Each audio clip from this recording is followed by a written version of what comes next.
Museums have always been a place where people of all ages can go and learn, and the governments are who people look up to for making the right decisions. A large part of what people know and think is shaped by the information that they learn from museums and their government. The information that they decide to put out to the public and how they do it will have an impact on the people's opinions and the way they think. They can easily change the stories that's being told by distorting or removing details from the narrative. For decades, the Canadian government has hid the truth about the horrors that went on in residential schools. Many people didn't even know the existence of them, or didn't know about the oppression that Indigenous people faced.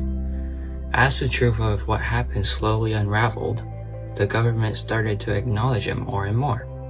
The public's perspective on this subject changed, and their knowledge increased.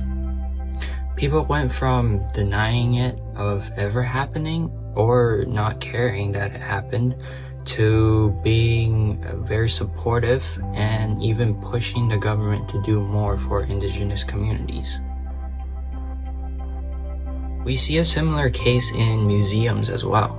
Museums have had exhibits on Indigenous culture and artifacts for a very long time, but their intent, tone, and who controls the narratives were all wrong. They displayed Indigenous cultures to seem lesser than, and the people as nothing but savages. Fortunately, things have changed for the better in more recent times.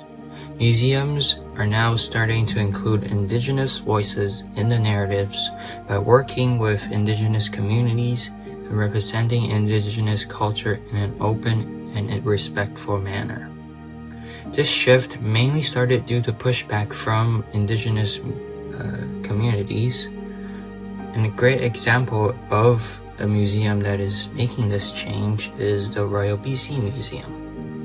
They are now working with Indigenous groups to co-create their Indigenous exhibits, as well as repatriating artifacts to the rightful owners. I think what the Royal BC Museum is doing is the right idea. They've also created new plaques around the Old Town exhibit. These plaques had added new voices and directs people to think more about the minority groups such as Chinese, Japanese, and Indigenous people that were affected during the colonial times.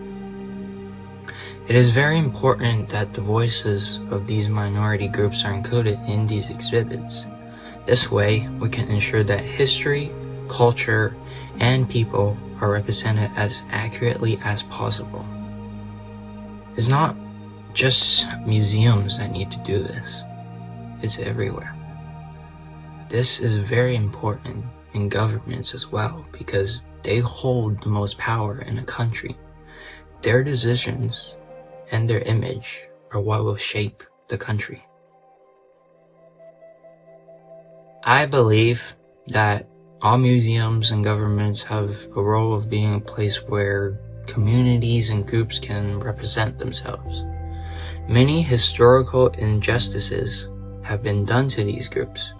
Many communities have been discriminated against, and their culture has been oppressed all throughout history.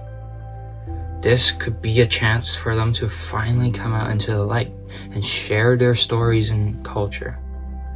By doing this, it could change the public's perception of their culture and learn about all the wrongs that have been committed.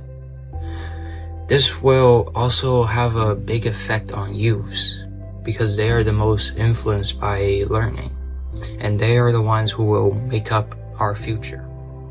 Hopefully, a better future with less oppression against others. The centuries of oppression could finally end.